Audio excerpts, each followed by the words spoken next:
Bem-vindo a mais um clipe do Gutenberg.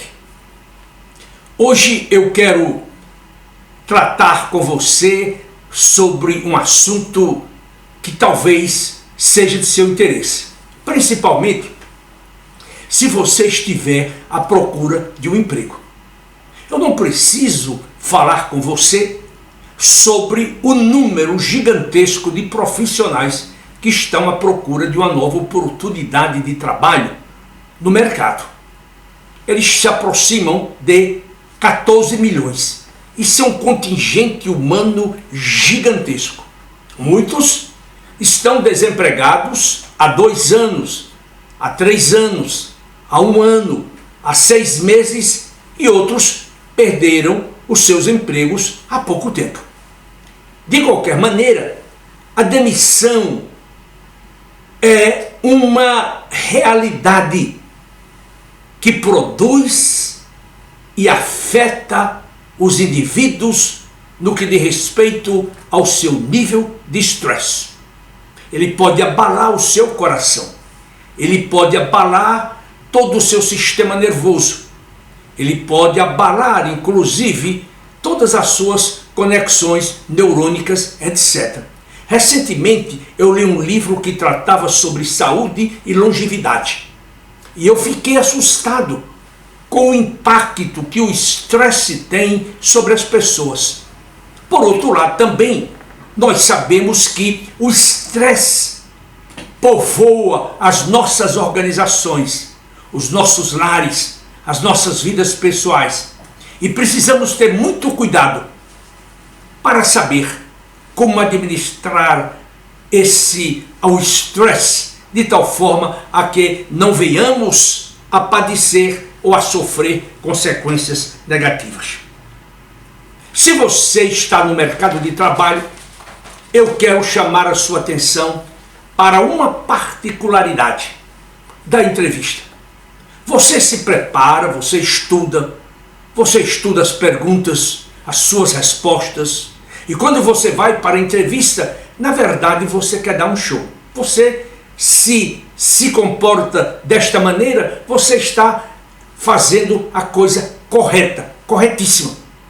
Mas eu gostaria hoje de chamar a sua atenção para alguns erros que comumente os profissionais praticam e que talvez você não tenha sido alertado sobre essas questões. A primeira delas diz o seguinte: não inicie uma conversa sobre o pacote financeiro com a empresa antes do seu ponto ideal. Qual é o seu ponto ideal? É quando a empresa decide que você é o candidato, que você é o escolhido e que ela vai preparar uma carta proposta para você.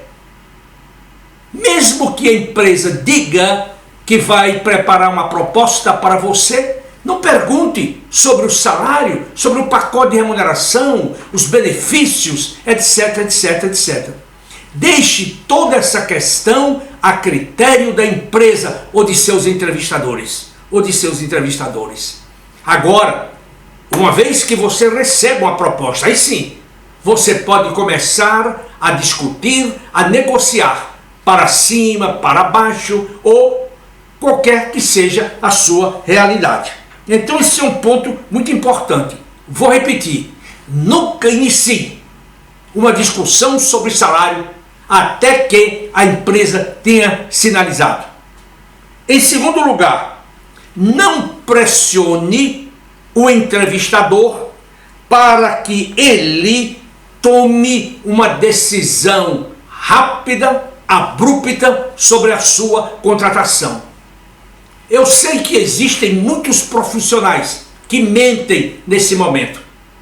No afã de acelerar esse processo junto à empresa, eles dizem que têm ofertas já em mãos, mas eles não têm. Na verdade, o que eles estão querendo é pressionar o entrevistador. Não faça isso. Isso é um erro tremendo. O entrevistador vai descobrir que que você está mentindo e você vai perder aquela posição. Portanto, tenha muito cuidado com essa questão. Não pressione o entrevistador a fim de que ele tome uma decisão rápida sobre a contratação. Em terceiro lugar, não demonstre desânimo. Não deixe transparecer no seu rosto, na sua face, que você está decepcionado, porque depois da segunda, da terceira, da quarta entrevista, você ainda não tem uma oferta de trabalho. Deixe-me lhe dar um caso que acredito que até mesmo já tinha relatado no passado. Eu fiz um trabalho de recolocação para o diretor de uma grande empresa do setor de tintas aqui em São Paulo, a Exalta. Esse executivo, um grande executivo, uma figura, preparado, bem informado, atualizado, uma postura, uma imagem exemplares. Ele foi convidado para participar de um processo em Medellín, na Colômbia. Ele era de origem venezuelana e estava no Brasil também há pouco tempo. Foi transferido da Venezuela para o Brasil. Bom, anos depois, quando ele foi demitido da empresa, aqui, em função de uma redução gigantesca em nível global e da aquisição dessa mesma indústria por um fundo de investimento norte-americano, ele veio para o meu escritório para fazer a sua recolocação.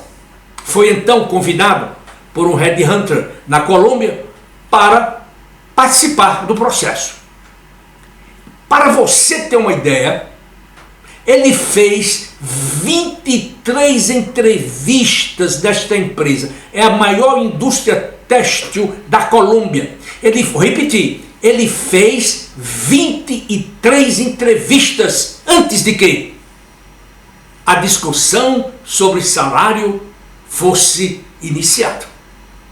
É bem verdade que ele foi contratado por um salário muito bom, por uma remuneração melhor do que a que ele tinha, com benefícios mais generosos, e meses depois de seu primeiro dia de trabalho, ele era promovido a vice-presidente sênior. Ele visitou os meus escritórios algumas semanas atrás. Eu até postei uma fotografia dele comigo aqui no meu escritório. Uma pessoa singular, um profissional maravilhoso. Ele ouviu o meu feedback. Ele ouviu o meu conselho. Não inicie uma conversa sobre salário até que a empresa tome a decisão de abrir essa discussão. Em quarto lugar, nunca peça ao final de uma entrevista para que o entrevistador faça uma avaliação sobre como você se conduziu na entrevista. Isto é um erro grosseiro, isto é um erro primário, isto é um erro de um amador, isto não é um erro cometido por profissionais de gabarito, por profissionais competentes, por profissionais conscientes sobre o seu valor.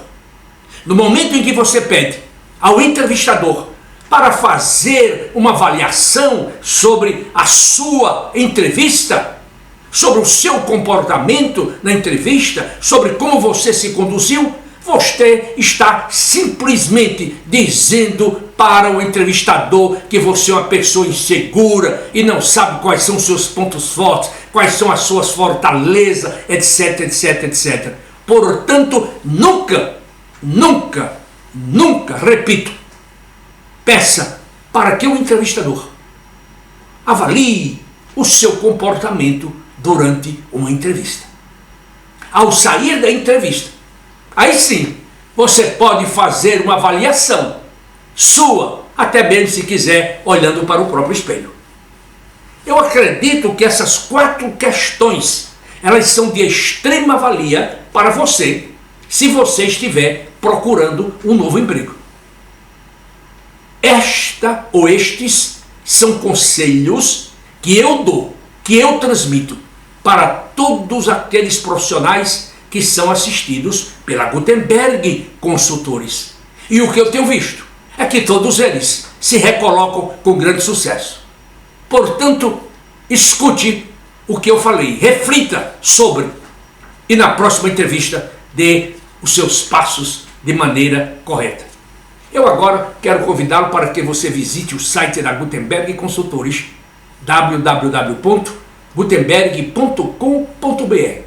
Lá você vai encontrar artigos, você vai encontrar entrevistas, depoimentos, você vai encontrar uma série de trabalhos, como eu sempre digo, que são empreendidos para beneficiá-lo, para ajudá-lo, para tirá-lo da zona de conforto, para resgatá-lo. E se às vezes eu dou broncas pesadas, é justamente porque eu acredito na sua experiência, eu acredito no seu valor, eu acredito na sua competência, eu acredito na sua formação acadêmica, eu acredito na sua experiência, eu acredito nos seus valores. E tenho certeza de que você pode ser um profissional com uma carreira adormecida, complacente. Portanto, levante a sua cabeça e vamos dar a volta por cima. Se você quiser, me mande um e-mail para macedo@gutenberg.com.br. Me dê seu feedback, me critique, me elogie, me sugira uma pauta para discussão, um assunto que seja do seu interesse. Não tenha vergonha de dizer que você quer ouvir sobre tal matéria, que você não tem o domínio, que você não tem o conhecimento.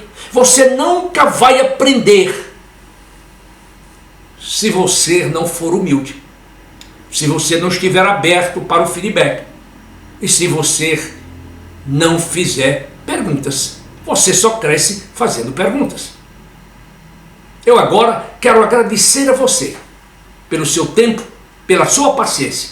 E eu espero reencontrá-lo logo após o carnaval no nosso próximo clipe. Até lá!